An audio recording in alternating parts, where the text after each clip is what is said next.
বিপদের সময় পিসিমার পাশে দাঁড়িয়ে পিসিমার মন জয় করল শুভ। সম্পূর্ণ জানতে ভিডিওটিতে একটি লাইক করে দেখতে থাকো। গল্পের শুরুতেই দেখা যায় শুভ বাকি সবাইকে বলতে থাকে যে রাতে কি ব্যবস্থা করা যেতে পারে, কারণ পিসিমা ক্লিয়ারলি জানিয়ে দেয় কারোর খাওয়ার ব্যবস্থা অন্তত পিসিমা করতে পারবে না। এরপর পিসিমা বলে, দেখো তোমরা এখানে খাবে কি না খাবে সেটার ব্যাপারে আমি কিছু জানি না, তবে এটুকু বলছি যে তোমরা কিন্তু কাল সকাল হলেই এই বাড়ি থেকে চলে যাবে, এখানে মোটেও থাকবে না, কারণ আমার বাড়িতে আমি কাকে থাকতে দেবো আর দেবো না সেটা কিন্তু সম্পূর্ণ আমার ব্যাপার। আশা করি তোমরা বুঝতে পেরেছো যে আমি ঠিক কী বলতে চাইছি। এর মধ্যে রঞ্জিনী বলে, একেই তো এতটা জার্নি করে এসেছি, তার উপরে আবার খাওয়া নেই, কি করে যে থাকবো সেটাই তো বুঝে উঠতে পারছি না। তখনই শুভ বলে, আচ্ছা আমি দেখছি কি ব্যবস্থা করা যায়, কাউকে না খেয়ে থাকতে হবে না।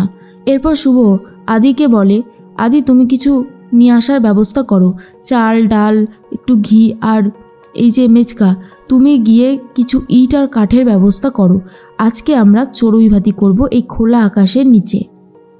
ডোনা বলে, কি বলছো কি শুভদি, তোমার কি মাথা টাথা খারাপ হয়ে গেছে নাকি, এই খোলা আকাশের নিচে আবার চড়ুই ভাতি হবে?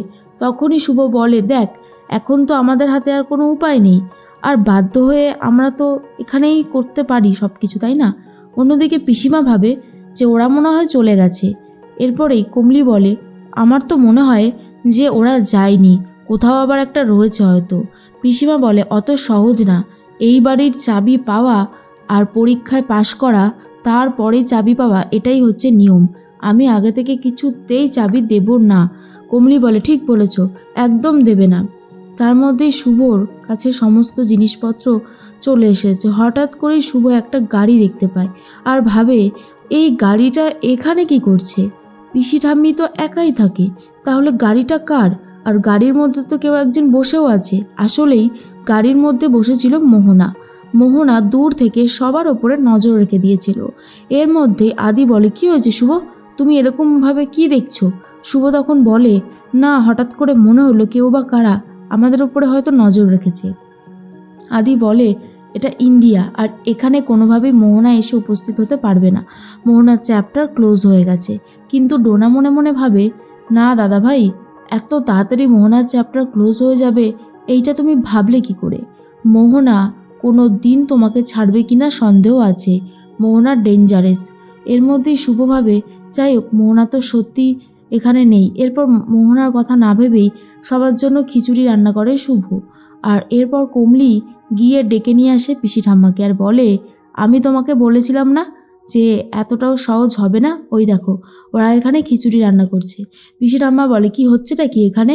শুভ বলে, কেন পিসি ঠাম্মা, আমরা এখানে সবাই মিলে পিকনিক করছি, এই একটু খিচুড়ি খাচ্ছি, তুমি খাবে? তখন পিসি ঠাম্মা বলেন, না আমার এসব একদমই চাই না, আর শোনো কাল সকাল হলেই তোমাদের কাউকে যেন এখানে না দেখি, কথাটা ভালো করে মাথায় রেখে দিও। এরপর শুভভাবে বড় মুখ করে সবাইকে ইন্ডিয়াতে নিয়ে এসেছি, ফিরে যাওয়ার টাকা পয়সাও নেই, কি করব বুঝতে পারছি না, এখানে থেকেই আমাকে একটা ব্যবস্থা করতেই হবে যেভাবেই হোক না কেন। এর মধ্যে আদি বলে, শুভ কি হবে বলো তো, আমি তো কিছুই বুঝতে পারছি না।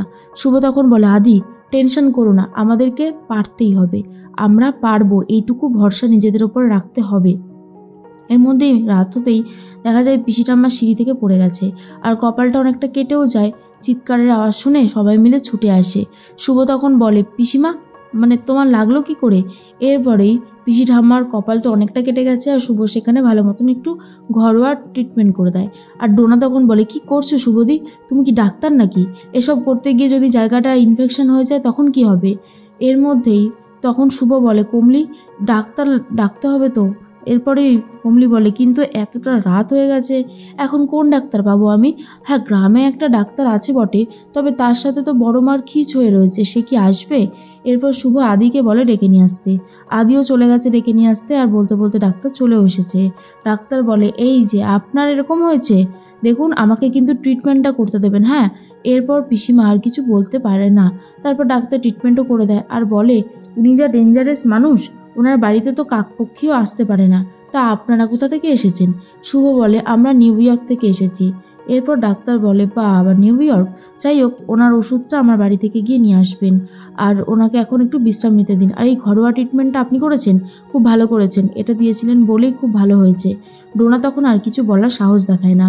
এরপর পিসিমার খুব ভালো লাগে যে এই গোটা বাড়িতে সে কমলিকে নিয়েই শুধু থাকতো, কিন্তু এখন একজন এসেছে যে কিনা পিসিমার সেবা করে দিচ্ছে। এর মধ্যেই পিসিমার বাড়িতে পুজো। তখনই শুভ বলে, পিসি ঠাম্মাই, বলছিলাম তুমি তো অসুস্থ, তাই পুজোর ব্যবস্থাটা যদি আমি করে দিই তাহলে কি তোমার খুব খারাপ লাগবে? তখন পিসি ঠাম্মা আর না বলতে পারে না। পিসি ঠাম্মা রাজি হয়ে যায়। এরপর শুভ তো নিজেই একা ব্যবস্থা করতে শুরু করে দেয়।